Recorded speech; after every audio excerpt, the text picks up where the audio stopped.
Streaming live on Facebook, YouTube, Twitch, and blasttheradio.com. This is The Lowell Green Show. The number to call and be heard around the world is 613-413-2217. Or email Lowell at blasttheradio.com. And now, here is Lowell Green. John, how are things out there in the East Coast? Things are gorgeous out here in the East Coast. We've got sunshine. It's absolutely fantastic. What happened yesterday? Your dog went charging down the steps, only to find out the steps were missing. What happened? So there's, I've lost count of how many steps. There's probably about 80 steps. So we're up on a cliff, right? And the beach is down below us. And there's probably about 80 steps or so down to the beach. And of course, the highest tides in the world are here in New Brunswick. And it every now and then washes out the last 4 or 5 steps that we've, got down to the beach. And we hadn't been to the beach yet this year. And so there's our 130-pound Bernese glump-da-dump-da-dump-da-dump down the stairs. And she gets to the bottom and the loudest thump I've ever heard in my life. Anyway. She couldn't put the brakes on fast enough. Nope. And getting up was even more of a challenge. But anyway. John, I just wonder how many listeners out there are aware of, if they're conservatives, how dangerous they are. Only conservatives, apparently, are really, really dangerous people. Oh? Well, how else do you explain the fact that apparently only conservatives must be shackled hand and foot when they appear in court, even though they have not been convicted of anything? Bound hand and foot. You may remember a number of years ago, Dean DeMastro. He was a conservative MP from Peterborough. He was sentenced for spending too much of his own money on his election. He was paraded before the media and his family, bound hand and foot with shackles. I mean, it was sad to see. Yesterday, Tamara Lynch, bound in similar fashion, shackled hand and foot, 49-year-old woman, no history, no criminal record, as far as we can see, never even been charged with a traffic offense in her life. 49-year-old woman appears in court, convicted of nothing. This is something people seem to forget. She ain't been convicted of anything. Nothing. The charge is counseling mischief. No conviction. She's in court after 49 days in jail in shackles.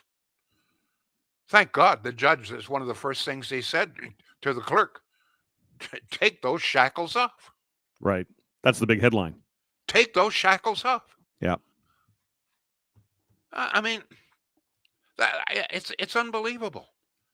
Now contrast this with something similar. Take your mind back. April 11, 2018.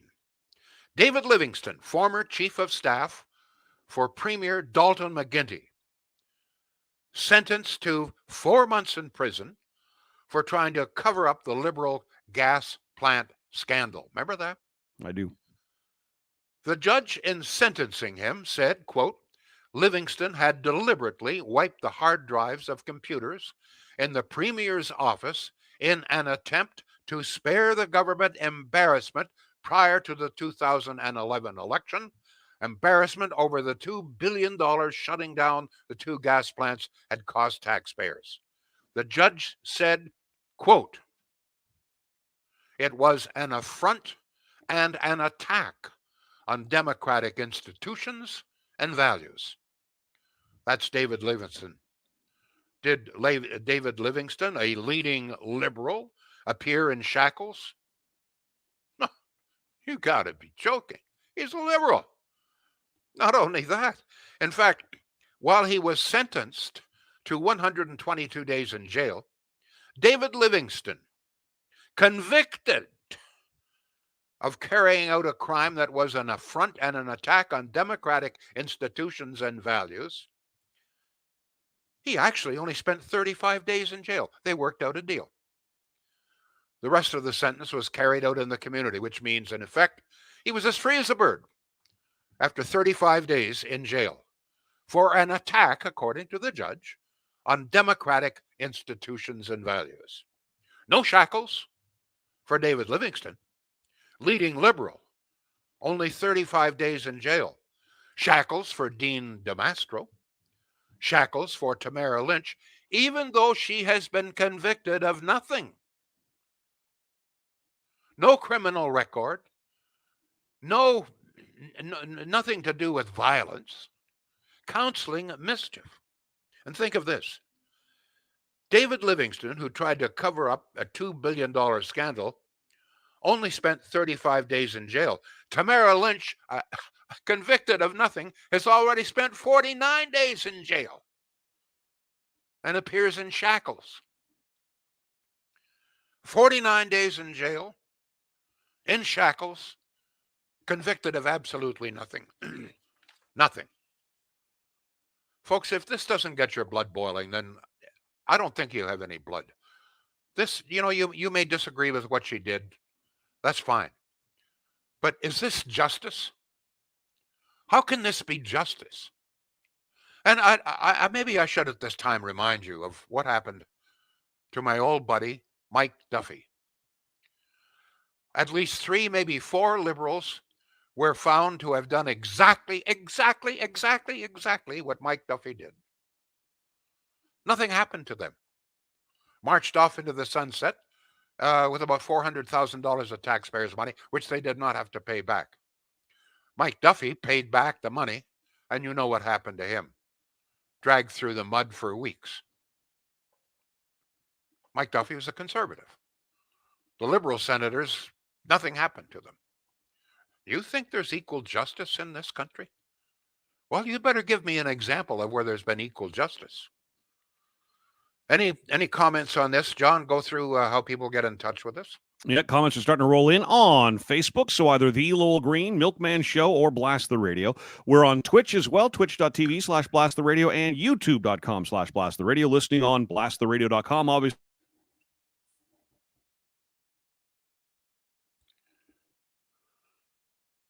Oh, 3, I've lost 2, you. 2, 1, 7. Okay, I lost you there for a while, John. Were you still on? Okay. I have another topic here. I spent a little bit of time yesterday afternoon talking with a good friend of mine who happens to farm not far from me. And I'm going to tell you right now, folks, if this son of a bitch Trudeau, and I use that phrase advisedly, harebrained, if he continues with his plan, which apparently he will, to force farmers to reduce fertilizer by 30%, farmers are not going to roll over and play dead. They can't. There are some crops, I'm thinking of soybeans in particular here, major cash crop in this area, that require a fair amount of fertilizer. And if they don't get the proper amount of fertilizer, the crop probably will fail, if not entirely, certainly partially, and it will cost farmers huge sums of money. In fact, according to my friend, he said some farmers will simply lose everything. They will lose the farm. They'll lose, and don't forget, when you lose your farm, you lose your home too, right? You lose everything because some harebrained son of a bitch, who I don't think has ever broken a sweat except maybe in a gym in his life, never got his hands dirty, never had to earn a living. He's telling farmers how to run their business. He's telling farmers how to farm, even though he has been warned, not just by farmers, but by scientists as well, experts in agriculture. Listen, you cannot reduce fertilizer drastically like this without reducing crops. You just can't. Farmers today, and several farmers have already said this, look, with the cost of fertilizer, do you think that we are putting 1 ounce more of fertilizer on our crops than we absolutely have to? Do you think we're just doing it for the fun of it out there? No. We are only putting the exact bare minimum that we must put in order to have a decent crop. The soil is analyzed every year. The soil is analyzed very carefully and determine the amount of fertilizer that is required, depending upon the crop that is going to be grown. This is modern agriculture, okay? And Trudeau, in order to save the planet, so he says, wants to reduce fertilizers by 30%, and apparently some other actions as well, which also will help to destroy agriculture in this country. When similar action was taken in Sri Lanka, there was an outright revolt. In fact, the president had to free the country. There are huge demonstrations, roadblocks, et cetera, in Holland when the Dutch government is trying to do the same thing. That's, I mean, you just wonder, like, are these people taking total leave of their senses? And there's another question, and John, you and I discussed this briefly this morning. Okay, supposing that we do reach our emission standards set by Trudeau, okay, that we drop the emissions to this or whatever the hell it is, the Paris Accord, the Dutch Accord, whatever our accord is. Okay, so we do that. And nobody's asking this question. Okay, what does that accomplish? Today, as we all know, Right. we produce about 1.6% of the world's emissions. 1.6%. So if we go through all of this, drive farmers off the, we've already driven tens of thousands of workers away from the oil fields, et cetera, et cetera. We know all of that. We've helped to drive the cost of food and gasoline into stratospheres. We know all of that. So after all of this, we've essentially destroyed the economy of the country. What have we accomplished? What do we do? We're 1.6%. So when we're finished, what do we do? Reduce ourselves to 1.2%, 1.3%? Nobody has ever asked that question. I'm surprised that Pierre Poilievre has not asked this question yet. Okay, if we do achieve all of your goals, Mr. Trudeau, what does does this make the planet safer? How and how much? I mean, if you're going to drive us to do all of these things, as I say, essentially drive the country into near bankruptcy, then we better know, okay, what do we get at the end here? What do we get? Like some sort of happy face sticker, John? What? That's what I said to you this morning. We get like a happy face sticker on a report card. We can hang it on mom's fridge. I mean, like, yeah, what's the end game here? And if we are one of the lowest emitters on the planet, should we not be making money being, consultants around the world, showing other countries how we got our emissions this low and how to follow suit? Well, not only that, but I mean, we know that the great bulk of emissions are coming from India and particularly China. China is going to open almost 100 more coal plants this year. So if we really want to help the world, the planet, it would seem to me what we would do is we would go to China. In fact, seems to me the Western world should do this.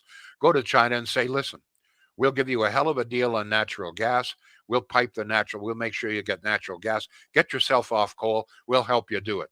Instead of spending all of this money in our country that's accomplishing nothing, we will help you out here in China and in India to convert from coal to natural gas. Much, much cleaner. That to me, that would make sense. But we still come back to this question. Okay, what you said it, John. What's the end game? What do we get? We go through all of this agony, drive farmers out of business, drive the cost of food through the stratosphere, drive tens of thousands of jobs into the dirt. What do we get? How much safer is the planet after we've gone through all of this? John, what sort of reaction are we getting here? We're getting a lot of comments on social media. We've also got a phone call. I haven't had a chance to screen it, of course, but we're brave. Let's do this. 613-413-2217. Hi there. Can we get your name, please? Jason. Jason, welcome to the show. You are on with Lowell Green. Go ahead, sir. Lowell, as a rural resident, I find that there's a huge disconnect between the urban centers and the rural centers. And if you look, it's the major cities in this country that are dictating the policies that are affecting the farmers and everyone that lives in the rural areas. There's no question about it. I mean, essentially, Vancouver, Toronto, Montreal are pretty well dictating for a number of reasons, dictating policy for the rest of the country. And you're right, there is a terrible disconnect. One of the problems, of course, is that Trudeau very clearly has no respect, has no time for farmers in this country whatsoever. He doesn't understand it, and he makes no attempts at trying to understand agriculture. You're absolutely right. I mean, he has total and absolute disdain for farmers. If you listen to him talk, you listen to it. I mean, he has been warned time and time again. You cannot reduce fertilizer without reducing crops substantially. He doesn't care. Go ahead. Sorry. Go ahead, Like please. you talked yesterday about how there's no support for a farmers' protest, and there's not. I work in the school system, and I work with people from the city, and there's just discontent with farmers. Like there's no common sense out there. Well, somehow or other, the environmentalists, among other things, have convinced many people that the real danger to the environment are cows. This drive, don't eat beef, etc., etc. Even the anti-gluten movement is really an anti-farmer movement. The fact of the matter is that about 1% of the country's population has celiac disease, but about 10% of the population insists on gluten-free, which means no wheat, right?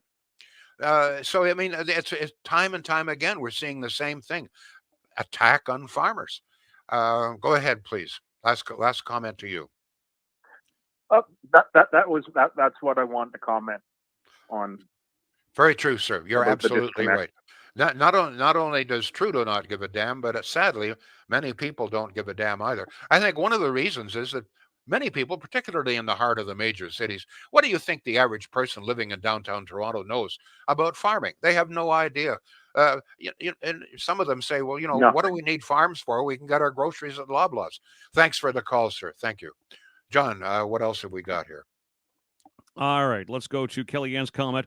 It is to have people living in cities and being totally dependent on the government, not self-sufficient, where we will own nothing and be happy. We will eat bugs instead of meat, drive electric cars, and be slaves to the elite. World Economic Fund Agenda 2030, she says. We get to achieve the UN Sustainable Development Goals, which equal poverty and subservience, says Michelle. Friend says it's almost like they do not know where our food comes from. They think it comes from the local grocery store. Some of the comments coming in. Let's get a word in here, Lowell, before it's too late for Shields. Shields, absolutely. You're talking about great institutions here, and in many cases, many of the farms, particularly in this area, are institutions. Some of these farms have been in the same family for dozens, if not more than 100 years. Now, Shields hasn't been there for 100 years, but it's been there a heck of a long time, since 1947, right after the war. Same family, the Shields family, same family. Good people. They've been doing business. They know how to do business, keep the prices low. As I've said before, if you're operating out of Pakenham, your cost of operation is a little bit lower than many of the big box stores. Whenever possible, they pass those savings on to you. Yes, they have great finance plans, including a plan where you don't have to start paying till 2024. Shields.ca. As I've always said, folks, at least if you need an appliance, give them a try. They're good people. John, please. All right, here we go. Here's a text at 613-413-2217. This coming from an Alberta area code as well. This person says, Liberals gave $100 million to BHP Potash to reduce emissions. That's our money. Now they're going after farmers to reduce fertilizers by 30%. Didn't this idiot see what happened in Holland? Oh, residents of Ottawa, you think the truckers are terrible protesters. Just wait till you see what happens after you piss off farmers. Guess Trudeau will be hiding again or traveling. Well, as I said at the outset, if you think farmers are going to roll over while their livelihoods and their homes and farms are destroyed, some of these farms, as I'm saying, have been in the same family for over 100 years. If you think these people are just going to roll over and let this son of a bitch, harebrained idiot, Justin Trudeau, ruin them, you have another. If you don't think they're going to fight back, you got another thing coming, folks. Go ahead, John. Another Texas person asks, why is Trudeau sanctioning the farmers? What the hell did they do? Eileen says maybe Trudeau needs to spend a full day on a farm shoveling horse shit. Over to YouTube and our buddy Boo Boo. Farmers are somewhat scientists when it comes to fertilizer. To force them to reduce fertilizer may well reduce our crops to feed the population. When there are no crops, Trudeau can eat trees.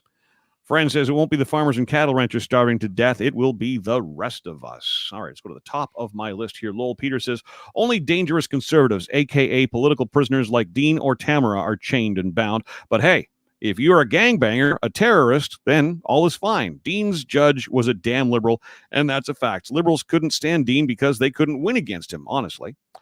But Greg says, sorry, no. It's been a long time since I've been in a courtroom.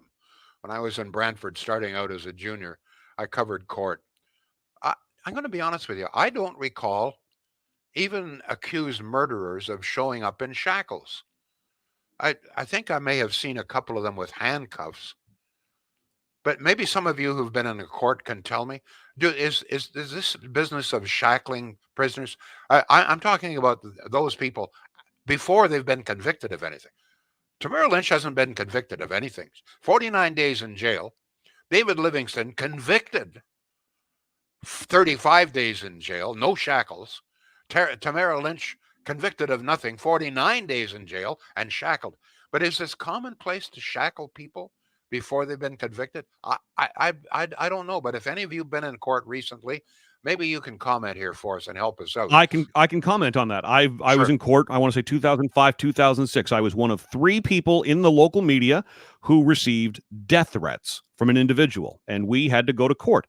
Death threats from an individual. He wasn't shackled. He wasn't shackled? He was walking around, he was walking around the lobby waiting for his turn to go into court, right there in front of me and in front of the other 2 people who he threatened. No, he wasn't shackled.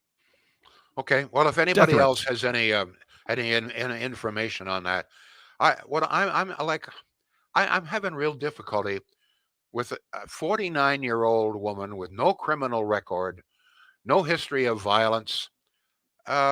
Maybe she did something that many of you don't agree with. But I mean, the charge is, well, even no matter, she's been convicted of nothing. Why would a 49-year-old, she's a very small little woman. Well, that's it. If she's going to try and run or something, I mean, if one of our police officers cannot catch up to her and take her down, should she attempt that, then we need to take a long, hard look at our training of police officers. Yeah, it's really puzzling. And I know that when Dean DeMastro was shown with shackles, that was really shameful. He had his family, he had about 3 little kids there, and they were all crying, seeing their daddy in shackles. But is this strictly because you're a conservative, you get shackled? You're conservative and you get treated like Mike Duffy? I mean, it's really, really bad. There's no question about it. John, go ahead, please. I think a lot of times police, when they initially put you under arrest, it is traditional that you put the cuffs on. It may be part of the law. I don't know. But depending on the severity of the crime, typically those come off fairly quickly. But it's not just the cuffs. I can understand maybe the cuff, but I'm talking about shackles. She was shackled. Her feet are shackled. Oh, you're talking legs and like absolutely. Shackles and her hands. Like almost medieval. These shackles like being led to death medieval. row. Yeah, like being led to death row. Yeah. Oh. 49-year-old slight woman, convicted of nothing, in shackles, bound hand and foot. Go ahead, please. I don't know. Let's go to email. Paul, Lowell at blasttheradio.com. Hi, Lowell. Regarding the farmers' protest, our Prime Minister said Canada will always be there to defend the right of peaceful protest. This was back in 2020, and he was referring to the farmer protests in India, which had already involved violent clashes with police. I hope he can support the Canadian farmers' right to protest peacefully, and please put some effort into talking with them and listening to their concerns. Well, this is not going to happen. As you know, we had a little bit of a farmers' protest on the weekend. Very, very peaceful, etc. And the police were instructed to really, really clamp down. They issued dozens of tickets, towed away vehicles. So very clearly, if you're a farmer in this country, not in this city, you're not allowed peaceful protest. Go ahead, please. I'm rambling. Yeah, Ottawa police were even gleefully tweeting reminders that, if you're coming into the downtown core to protest, you can't do that. Yeah. God. Peter says her only crime in the eyes of Trudeau is speaking out against the Liberal government. Read the Twitter feed that Rebel News did yesterday of her bail hearing. The Crown spoke of utter nonsense to deny her of bail. Eileen says the media had Dean plastered all over the news in handcuffs and leg chains. It was absolutely terrible. Jason on Facebook, a lot of people believe anyone linked to the convoy should be in jail. That's the scary thing. Just because it differs from their own views, you should be locked up. Peter, I believe this is the first time we've heard from you. Thank you, Peter Baker. I think Trudeau knows somebody in the court system. Make sure to give her a hard time. Let me. Let's go to Gregory. Sorry. I just want to interject here. I'm not sure if every time, but I know that at least in one case, and I believe two, with Tamara Lynch. Don't forget she's appeared before 5 judges. But I think in at least 2 of those cases, the judges were justices of the peace. Now, let me just say this about this system. The justice of the peace system, as far as I am concerned, is corrupt. I'm not saying that justice of the peace themselves are corrupt. What I'm saying, the system is corrupt. In almost every case, the justice of the peace has little, if any, experience with the law. They're not lawyers in most cases. They're just lay people. And almost inevitably, they are appointed by liberals, which means that they are well-known liberals appointed by liberals. I had a situation a number of years ago. Debbie and I desperately needed the services of a justice of the peace here at the Ottawa courthouse. It was a matter involving a life of a young person. All right. Okay. I went to the courtroom. We needed a justice of the peace for them to sign a document. There were no justices of the peace available. I became very agitated, and I said, "This is a matter of life and death. I insist on a justice of the peace." There was all sorts of scuttlebutt. Finally, out of a back room comes this little guy, and he's got, honest to God, and I've told this story before, and it's absolutely true. He's got chocolate cake on his face. There are apparently 3 or 4 justices of the peace back in this room having a birthday party. And they don't care, and only because they knew who I was, and I threatened to go public with the fact I couldn't get a justice of the peace. Finally, this guy wanders out, and he gives me something. It still wasn't what I needed, but anyhow, it started the process. But these people, almost the justices of the peace, almost inevitably are political appointments. And I think that that's one of the things that happened with Tamara Lynch here. Go ahead, please. So should we be electing judges? Well, the whole, I don't know. All I know is that I think it's wrong when justice, so-called justice, can be meted out with people who really have no reason to do so. They don't have a legal experience, and they've been appointed strictly because, in all probability, they've been friends and campaigned on behalf of a liberal someplace. I'm sorry. It's not true in every case, but on far too many it is. I'm sorry. Go ahead. All right, 613-413-2217. We do have a caller. Can we get your name, please? Yeah, it's Nick. Nick, welcome to the show. You're on live with Lowell Green. What's your question? Go ahead. Well, I just want to make a comment. Lowell's been talking about the way people are being treated, and this whole Tamara Lynch thing is basically how the government crushes any dissent. If you stand up against the government, you either get run over by a horse or you get thrown in leg irons and treated like a medieval criminal. I thought your analogy was quite good, actually. And it's really embarrassing. It's not what a first world country does. I mean, you've got people walking in and out of the court system on a revolving door basis. People commit heinous crimes and are back on the streets relatively quickly and are treated with far more dignity than they treat Tamara. Now, what did Tamara do? Nothing. Nothing that deserves this. I mean, yes, you're right. People are free to disagree with her point of view. I personally support it. But this is just plain nuts to watch what's going on. And if they think the truckers were pissed off, wait till the truckers and the farmers get together and come back. Because don't think for a second that they won't. And this thing that happening in Holland was inspired by what happened in Canada. That's where they took the lead. They even had a Canadian flag flying in their protest to symbolize where they got their idea from. So we started this, and it's going to continue. And if Trudeau thinks that going out with the Pope to apologize for something that has never happened, well, I won't say never happened, but is being taken out of context, to put it mildly, Yeah, I'm sorry. He is just completely and totally out of touch with reality. Nick, I have to go. We're ready. Thank you very much. Couldn't agree with you more on most of your comments. Man, I just want to ask my listeners this. If in fact the government, if Justin Trudeau said to you, I am going to reduce your family income by 30% tomorrow, would you accept it lying down or would you fight back? Because that essentially is what he is telling farmers right across the country. We're going to reduce your income by 30%. Would you accept it? Well, the farmers won't. Thank you all, folks. We'll be back tomorrow. The Lowell Green Show is seen and heard live around the world at 2 p.m. Eastern. Connect with us online at blasttheradio.com/Lowell Green. Can't join us live?